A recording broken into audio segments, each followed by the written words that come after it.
So Republican vice presidential nominee J.D. Vance has found himself in some hot water over his comments again. This time, instead of comments about cat ladies, it's comments about alleged cat eaters. Get this. He's talking about Haitian migrants, and he is spreading an unsubstantiated rumor that Haitian migrants are stealing, abducting, and eating people's pets in Springfield, Ohio. He and Donald Trump have both engaged in this.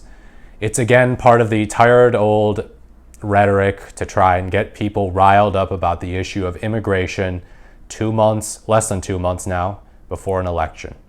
So this is NBC reporting.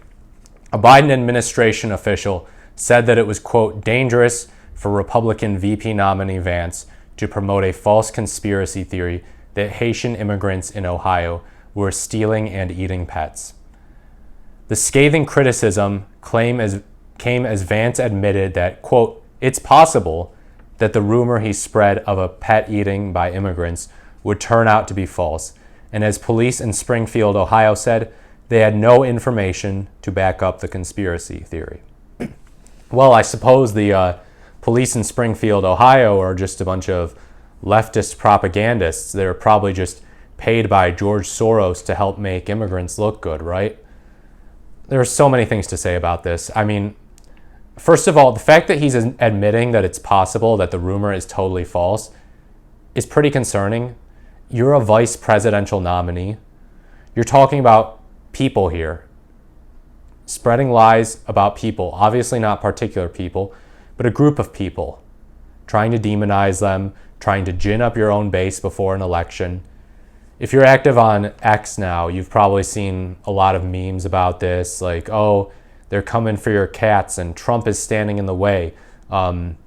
Make sure that your cats don't get eaten by Haitians.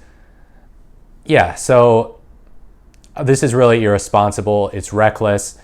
It's also unnecessary to the policy proposals of the Trump-Vance campaign.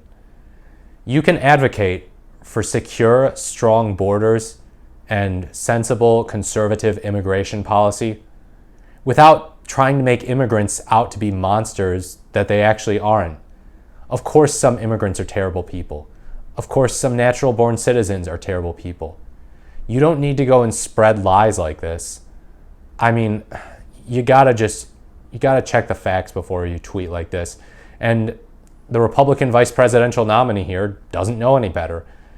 It's totally possible to advocate a platform of a secure border without resorting to things like this, just as it's possible to advocate for strong regulation of Wall Street without demonizing wealthy businessmen.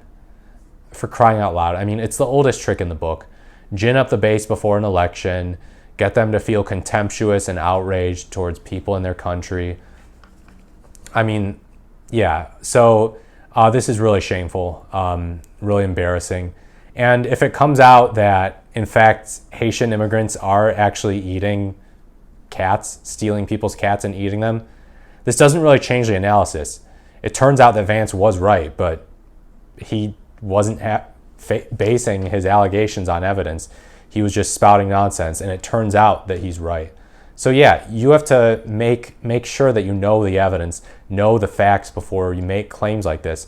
And for him to do this is really irresponsible. I do not expect that he will apologize at all. It might be something worth bringing up for Kamala Harris in tonight's presidential debate with Trump, that he's got a vice presidential nominee who also has a terrible relationship with the truth. Go check J.D. Vance's PolitiFact file, by the way. You will find quite a few false and pants-on-fire statements, very reminiscent of Donald Trump, albeit probably not quite as bad. But yeah, Vance is the apple and Trump is the tree, and the apple does not fall very far from the tree, it seems. Vance is a total liar, just like Donald Trump.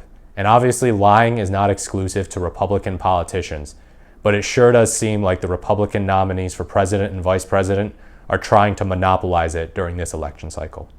So yeah, if you like this video, if you found it helpful or insightful, please leave a like, comment, or subscribe to this channel. I really do appreciate it. Let's grow this channel together. Thank you very much for watching, and I look forward to speaking to you in the next video.